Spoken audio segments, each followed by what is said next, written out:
ما شاء الله لا حول ولا قوة إلا بالله العلي العظيم. أعوذ بالله من الشيطان اللعين الرجيم. بسم الله الرحمن الرحيم. الحمد لله رب العالمين، والجنة للموحدين والنار للملحدين والكافرين. الصلاة والسلام والتحية والإكرام على السيد الأنام الذي سمي في السماء أحمد وبالأرض أبي القاسم مصطفى محمد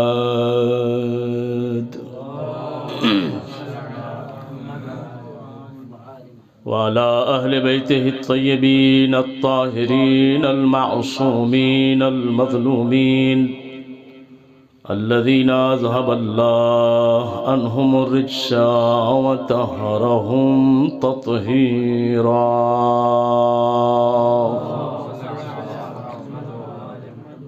واللعنة الدائمة على أعدائهم أجمعين من يوم ظلمهم إلى يوم الدين. أما بعد، فقد قال الله سبحانه وتبارك وتعالى في كتابه الكريم: بسم الله الرحمن الرحيم.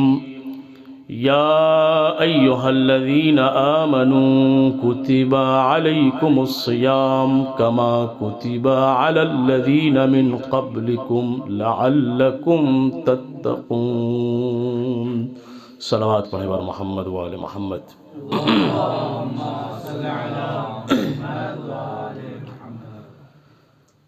ظاہر ہے کہ ان ساعات میں برپا ہونے والی مجلسوں میں وقتی اعتبار سے بھی اتنی گنجائش نہیں ہوتی کہ بہت طویل و عریض طور سے کوئی گفتگو کی جائے یا کسی عنوان کو پیش نظر رکھتے ہوئے اس پہ کچھ گفتگو ہو.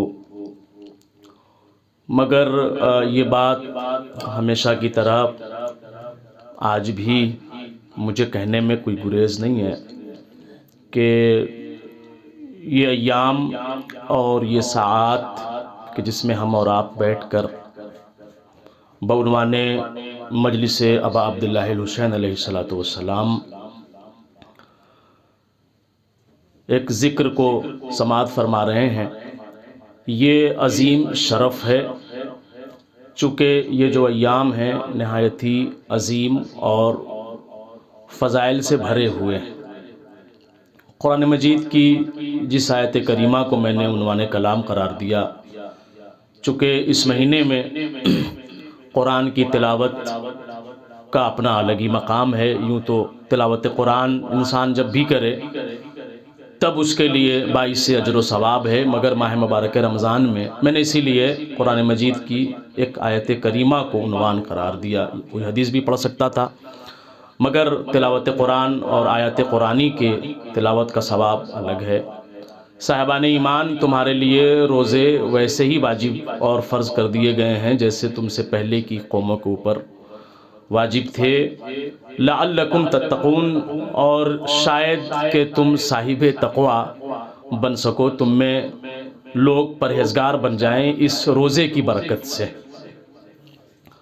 یقیناً اس میں کوئی شک نہیں ہے کہ پروردگار عالم کی ربوبیت کا تقاضا یہ ہے کہ جب اس نے عالم بشریت کو لبادہ بشریت سے مشرف فرمایا تو صرف یہ نہیں کہ اس نے انسان کو پیدا کر دیا اور انسان کو بنا دیا، بلکہ کمال ربوبیت یہ ہے کہ اس نے انسانیت کی اور عالم بشریت کی خلقت کے ساتھ ساتھ اس کی بہترین تربیت اور بہترین نشو و نما کا اہتمام بھی فرمایا، جو اس کے ظاہری جسمانی کی صحت کے لیے بھی ضامن بن سکے اور روحانی صحت کے لیے بھی ضامن بن سکے.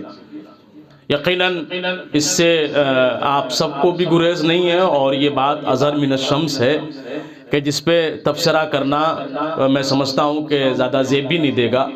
آپ دیکھیں کہ پروردگار عالم نے انسانوں کو پیدا کیا اور ساتھ ہی ساتھ ان کے لیے ایسی غذائیں بھی زیور خلقت سے آراستہ فرمائیں کہ جو اس کے جسم کے لیے اور جسم کی صحت کے لیے ضامن ہیں۔ اچھی غذائیں، نہ جانے کیسے کیسے فواکہ پروردگار عالم نے پیدا فرمائے، اور بالخصوص رمضان المبارک کی برکتوں سے آپ حضرات ان تمام تر نعمات سے جو ہے وہ جسے کہہ لیجئے کہ آپ مشرف بھی ہو رہے ہیں۔ طرح طرح کی نعمات ہمارے دسترخوان کی زینت بن رہی ہیں۔ آپ دیکھیں کہ یہ اس میں سے ساری ہی چیزیں جو ہمارے یہاں ہمارے معاشرے کے اندر، یعنی یوں کہہ لیں کہ اسلامی معاشرے کے اندر جو غذائیں ہمارے دسترخوان کی زینت بنتی ہیں، یقیناً اسے پروردگار عالم نے حلال قرار دیا ہے۔ اور حلال قرار دینے کا مطلب ہی یہ ہے کہ یہ چیزیں انسانی وجود کے لیے ہر زاویے سے مفید ہیں، تبھی اسے پروردگار عالم نے حلال بنایا۔ اب یہ ایک الگ زاویہ ہے کہ انسان اپنے اعتبار سے اسے استعمال کس طرح کر رہا ہے۔ ایک چیز حلال ہے اور صحت کے لیے مفید ہے، اگر مقدار جو معین کی ہے عقلاء نے، دانشوران نے، صاحبان علم نے، اگر اس سے کم لے رہا ہے تو بھی اس کی صحت کے لیے مفید نہیں ہے، اور اگر بہت زیادہ لے رہا ہے تو بھی اس کی صحت کے لیے مفید نہیں ہے۔ خیر الامور اوسطها امام کی حدیث ہے۔ تو اسی طرح جہاں پروردگار عالم نے انسان کی جسمانی صحت کا اہتمام فرمایا، اچھی غذاؤں کو پیدا کر کے، اچھی غذاؤں کا انتظام و اہتمام کر کے، وہیں پروردگار عالم نے انسان کی روح کی صحت کا بھی اہتمام فرمایا۔ آیا انسان کی جسمانی صحت تو اس کی ظاہری غذاؤں سے جسمانی صحت جو ہے وہ انسان کی برقرار رہتی ہے اور بہتر سے بہتر ہوتی چلی جاتی ہے۔ ڈاکٹر تجویزات فرماتے ہیں بھائی آپ کو شوگر ہے تو فلاں چیزیں نہ کھائیے، فلاں غذاؤں کو ترک کر دیجئے، مگر فلاں غذاؤں کو ضرور آپ اپنی غذاؤں میں شامل کیجئے۔ کیوں؟ اس لیے کہ یہ آپ کی جسمانی صحت کے لیے فائدہ مند ہے۔ وہیں ایسا نہیں ہے کہ صرف انسان کا جسم بیمار پڑتا ہے، بلکہ بہت سارے موارد ایسے ہیں جو تاریخ کے اندر ہمارے علماء نے، ہمارے ائمہ نے بیان فرمایا کہ بلکہ جسم سے زیادہ انسان کی روح بیمار ہوتی ہے، اور جسم کا بیمار ہونا دوسروں کو بیمار نہیں کرتا، مگر جب انسان کی روح بیمار ہوتی ہے تو یہ اس کا اثر دوسروں تک بڑی آسانی سے پہنچ جاتا ہے۔ مثلا روح کی بیمار ہونے کا مطلب کیا ہے کہ انسان کی زندگی میں سچ کے بجائے جھوٹ آ جائے، انسان غیبتیں کرنا شروع کر دے، انسان ان کاموں کو انجام دینا شروع کر دے جو شایان شان انسانیت نہیں ہے، جس سے پروردگار عالم نے اسے روک رکھا ہے۔ جھوٹ کی طرف نہ جاؤ، غیبت کی طرف نہ جاؤ، فسق و فجور کی طرف نہ جاؤ، کسی فساد کی طرف نہ جاؤ۔ یہ ساری چیزیں انسان کی روحانی بیماریاں ہیں، جسے یعنی اگر کوئی شخص جھوٹ بولتا ہے کثرت کے ساتھ تو ہم اسے روح کا بیمار کہہ سکتے ہیں۔ اگر کوئی شخص فساد کی طرف پورے طور سے مائل ہے تو آپ اسے روحانی اعتبار سے بیمار کہہ سکتے ہیں۔ اگر کسی شخص کا مشغلہ ہی غیبت کرنا ہو تو آپ اسے روحانی اعتبار سے بیمار کہہ سکتے ہیں۔ تو جدھر اچھی غذاؤں کا اہتمام پروردگار عالم نے انسان کے جسم اور اس کی صحت کے لیے فرمایا ہے، آیا انسانی روح کے علاج کے لیے بھی کوئی چیز ہے یا نہیں ہے؟ اگر آپ یہ کہیں کہ نہیں ہے تو پھر پروردگار عالم کی شان ربوبیت پر حرف آ جائے گا، اس کی شان تربیت پر حرف آ جائے گا۔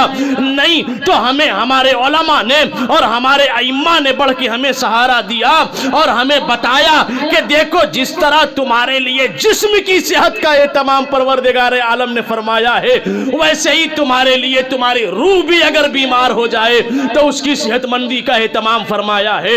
اور روحانی صحت مندی کے لیے یہی عبادتیں ہیں کہ جو پروردگار عالم نے ہمیں سامنے رکھی ہیں۔ کبھی نماز کو رکھا ہے تو کبھی روزے کو رکھا ہے۔ ایک صلوات پڑھیں بر محمد و آل محمد۔ آپ دیکھیں کہ فلسفے سے خالی نہیں ہے اگر کوئی انسان، میں سمجھتا ہوں کہ پانچوں وقت کی نماز کے جو صرف واجب نمازیں ہیں، اگر پنجگانہ نمازوں کا عادی ہے تو میں سمجھتا ہوں کہ اسے اپنے جسم کو صحیح اور سالم رکھنے کے لیے الگ سے کسی ورزش کا اہتمام کرنے کی ضرورت نہیں ہے۔ اگر وہ نماز پڑھ رہا ہے تو حتی المقدور جتنی ورزش کی ضرورت جس میں انسانی کو چاہیے اتنی ہو جایا کرتی ہے، اس لیے کہ انسان کبھی قیام کی حالت میں ہے، کبھی رکوع کی حالت میں ہے، کبھی سجدے کی حالت میں ہے۔ توجہ ہے آپ کی؟ لہذا اسی طرح اگر انسان کی روح بیمار ہے تو اس کے لیے روزہ رکھنا بہترین عبادت ہے، بہترین مفید ہے۔ آج ہمارے معاشرے میں بہت سے نادان، ناواقف، بے شعور لوگ یہ بات کہہ کے اپنے آپ کو روزوں سے الگ کرتے ہیں، روزہ نہیں رکھنا چاہتے، کہتے ہیں کہ کمزور ہو جائیں گے، بیمار ہو جائیں گے۔ انہیں یہ پتہ ہی نہیں ہے کہ جس نے تمہارے اوپر اس روزے کو فرض کیا ہے اسے تمہاری صحت کا خیال تم سے زیادہ ہے۔ توجہ ہے عزیزان گرامی؟ اسے تمہاری صحت کا خیال تم سے زیادہ ہے۔ یہ تمہارا ناقص ذہن ہے اور تمہارا بے شعور پن ہے کہ تمہیں یہ لگ رہا ہے کہ اگر ہم ایک مہینہ کچھ کھائیں نہ اور کچھ پئیں نہ تو کہیں ہم لاغر نہ ہو جائیں، کہیں ہم کمزور نہ ہو جائیں، میرا بدن ہلاکت کی طرف مائل نہ ہو جائے۔ خبردار، یہ ہمارے ناقص ذہن اور ہماری جہالت پر دلیل ہے۔ توجہ چاہتا ہوں عزیزان گرامی، علماء کرام کے درمیان میں مجلس پڑھ رہا ہوں اور آپ حضرات علم اصول میں یہ بات باقاعدہ جانتے ہیں نا کہ ہمارے یہاں اوامر و نواہی کے ملاک ہی یہی ہے۔ اگر کسی امر کے اندر کوئی مصلحت پائی جاتی ہے تو پروردگار عالم اسے وجوب کی شکل دے کے انسان پر واجب کر دیتا ہے، لیکن جہاں مفسدہ ہو وہاں نہیں آ کر کے بتاتی ہے کہ تمہارے لیے یہ شے مفید نہیں ہے۔ تو ہمیں اگر اپنے جسم و روح کی صحت کا اتنا خیال ہے تو وہ پروردگار کے جو خالق جسم بھی ہے، جو خالق روح بھی ہے، اسے ہمارے جسم و روح کا خیال کتنا ہوگا؟ صلوات پڑھیں بر محمد و آل محمد۔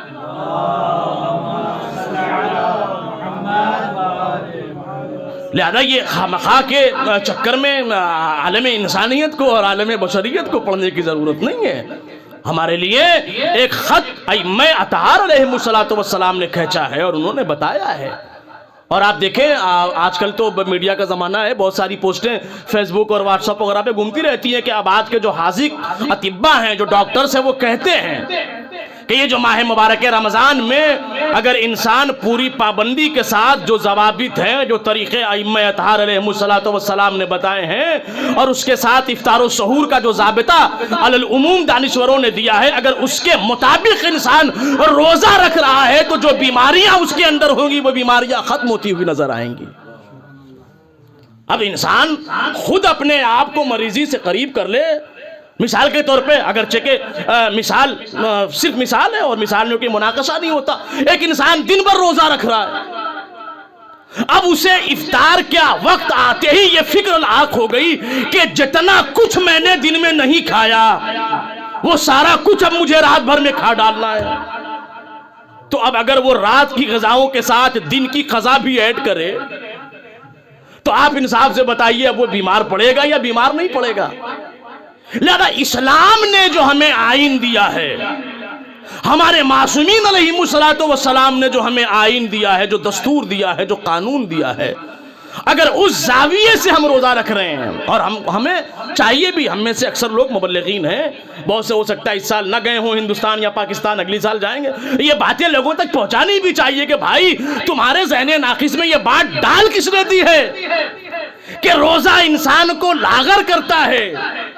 آج کم خوراکی تو فیشن ہے۔ توجہ چاہتا ہوں، اکثر لوگ کہتے نظر آتے ہیں بھائی میں آج کل تو ڈائٹ پہ چل رہا ہوں، بس کھانا نہیں۔ کیا وجہ ہے بھائی؟ کہ ڈاکٹر صاحب نے مجھے کہا ہے کہ آپ ذرا سا کھانا کم کر دیجئے۔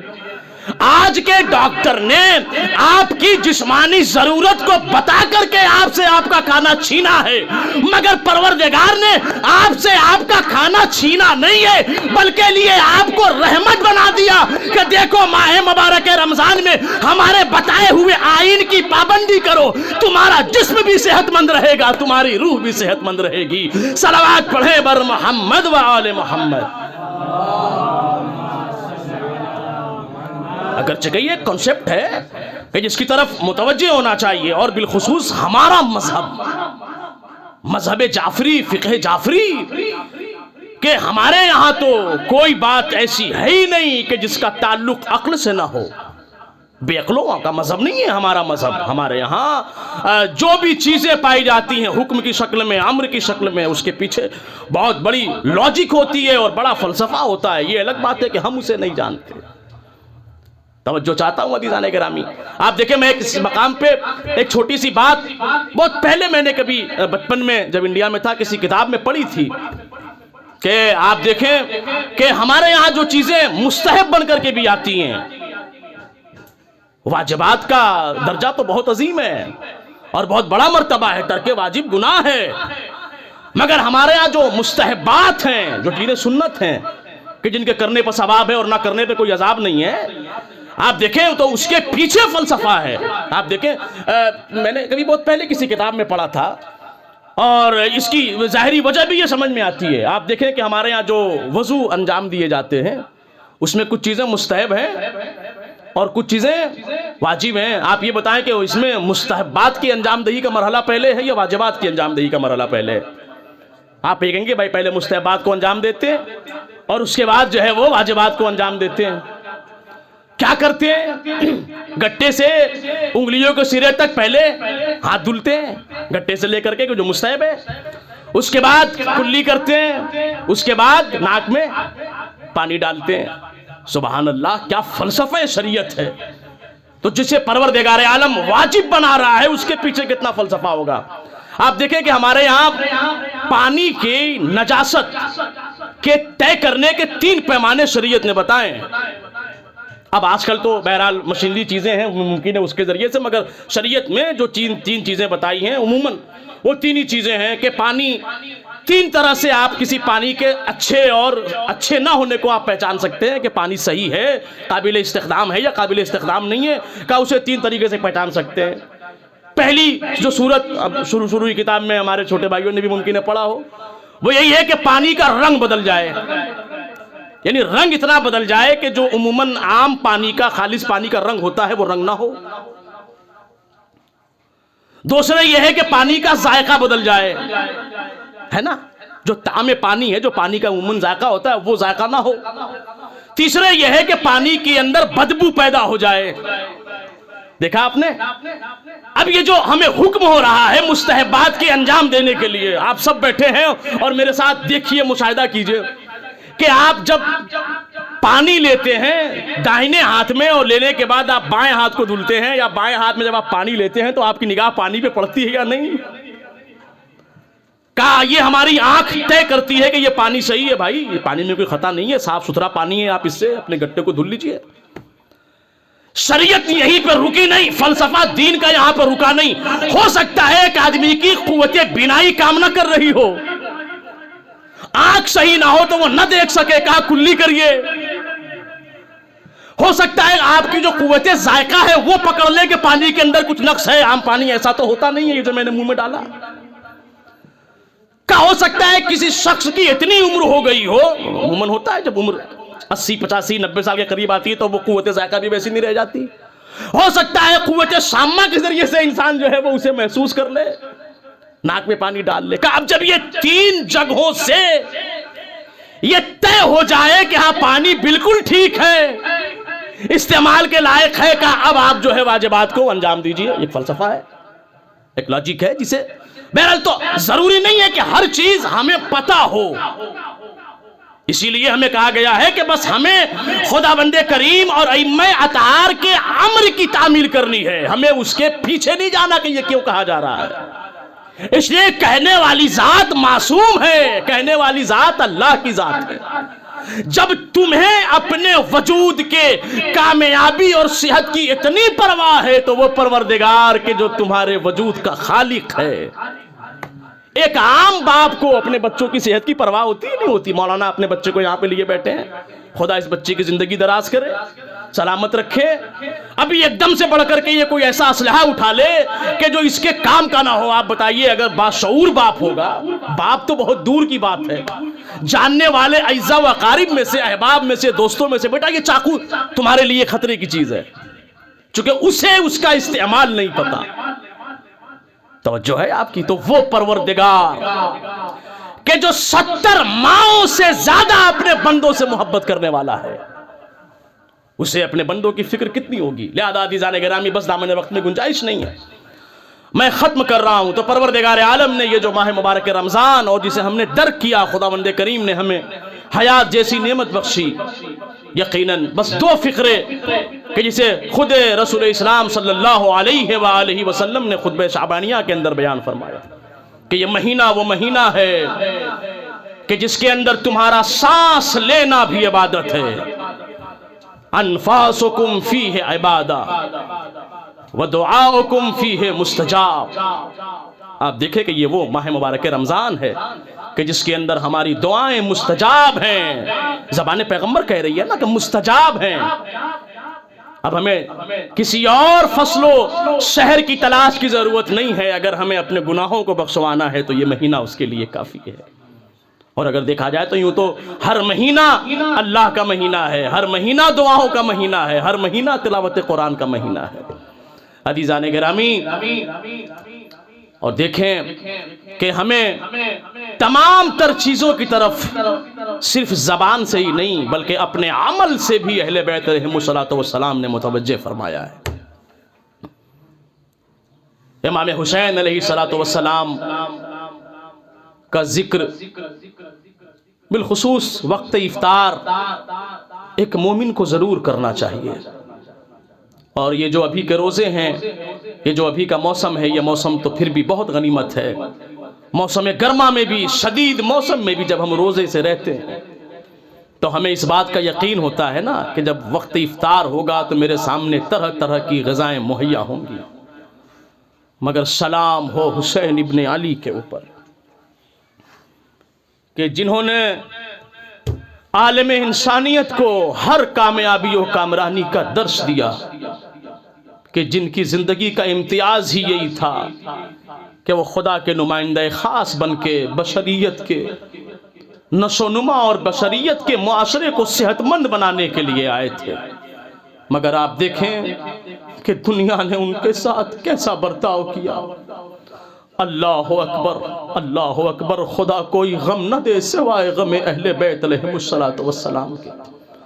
بس 2 فقرے کہہ کے آپ کی زحمت تمام کر دینا چاہتا ہوں. عزیزوں، مولا امام حسین علیہ الصلوۃ والسلام نے روز عاشور کس کرب و بے چینی کے ساتھ اپنے جوانوں کا، اپنے انصار کا، اپنے گھر والوں کا جنازہ اٹھایا. مگر میں بس آپ کو کربلا کے اس جنگ کے آخری مرحلے کی طرف لے کے چلنا چاہتا ہوں کہ عزیزوں، آپ نے محسوس بھی کیا ہوگا، اپنے گھروں کے اندر دیکھا بھی ہوگا کہ گھروں کے اندر اگر خدا نخواستہ کبھی کسی وجہ سے کوئی ایسی نوبت آ جائے کہ نوبت فاقے کی ہے، گھر کے اندر پانی پینے کے لیے مہیا نہیں ہے، مگر اگر ہے بھی تو بہت کم ہے، تو ہم نے تو یہی دیکھا ہے کہ گھر کے بڑے بزرگ اپنے پیٹ پہ پتھر باندھ لیتے ہیں، کھانا نہیں کھائیں گے، پانی نہیں پیئیں گے، مگر کوشش یہ کرتے ہیں کہ گھر کے اندر جو کم سن بچے ہیں انہیں پانی پلا دیا جائے، انہیں کھانا کھلا دیا جائے. اس مقام پہ آنے کے بعد میرا دل یہی کہتا ہے کہ یقیناً امام کو نہ اپنی بھوک کی فکر تھی، نہ اپنے پیاس کی فکر تھی، مگر میرا امام ارے جب اپنی نگاہوں کے سامنے اپنے ششماہے کو ارے پیاس کی شدت سے ارے جابلب دیکھ رہا ہوگا تو میرے امام کے دل پر خنجر چل رہا ہوگا کہ ہائے میرا ششما. ارے یہی تو وجہ تھی کہ ششماہے کو آغوش میں لے کے ارے میدان قتال میں آئے، آواز دیتے ہوئے آگے بڑھے. اے میری جان کے دشمنوں، اگر تم یہ چاہتے ہو کہ اس چشماہے کے بہانے سے ارے میں حسین ابن علی پانی پی لوں گا، تو لو میں اپنے بچے کو ارے جلتی ہوئی زمین پر لٹائے دیے دیتا ہوں۔ ارے عالم اسلام کی غیرت کہاں تھی کہ آج ارے دن بھر کی بھوک و پیاس کے بعد ہمارا معاشرہ یہ کہتا ہے کہ اگر کوئی روزے سے ہو اسے اپنے گھر افطار پہ بلاؤ۔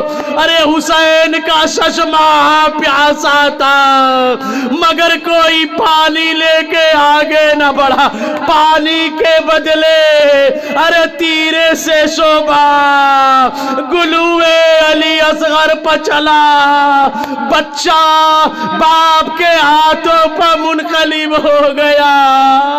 اے میرے بیٹا، ارے تم بھی حجت خدا ہو، اپنی حجت کو تمام کر دو۔ علی اصغر اپنے بابا کے ہاتھوں پر منقلب ہو گئے۔ انا للہ و انا الیہ راجعون، رضا بقضائہ و تسلیم۔